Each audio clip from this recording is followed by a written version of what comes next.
مامەستا من شارەکە بوو هەمیشە ئەوەکو ئەڵێ لە خەیاڵم بوو حەزم کرد ڕۆژێک لە جەنابتی بکەم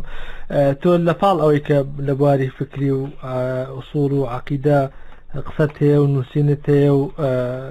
ئیش دەکەی لە بوارە لە بواری شەعر و ئەدەبیشە ڕۆڵت هەیە قسەیشی عەبدوڵڵا پەشێو هەیە ئەڵێن بە جەنابتی وتووە ڕۆڵە تۆ بۆ شەعر خۆت یەکلا ناکەوە یعنی ئەوە نە موعجیبی شەعرەکانی تۆ بووە دەکرێن تەنها نەیوتوە ڕۆڵە بەڵام بەڕاستی خۆی شعرێکم بۆ ناردوتم ئەمەوێ بۆم تەقیم کەی بزانم لە چه ئاستێکی شعریایە چونکە من یەکێکم لەوانەی کە بە گەنجی شعرەکانی تۆم لەبەر کردووە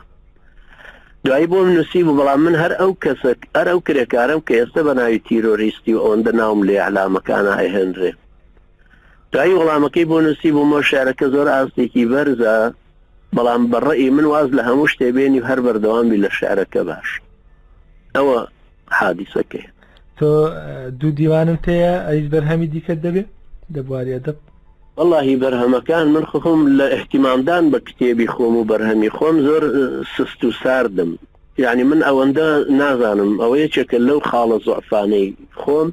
زۆر احتیمام نادەمەوە نە بە دەرسەکانم نە بە نووسینەکانم نووسین هەیە فەوتاوە دوای خەڵک بۆی دۆزیومەتەوە ئێستاش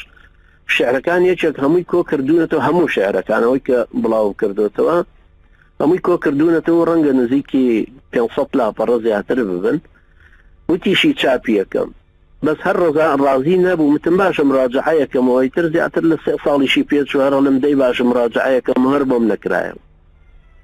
زۆر باشە زۆر سپاس جەنابی مامۆستا کرێکار کە لە ڕێگەی تەلەفۆن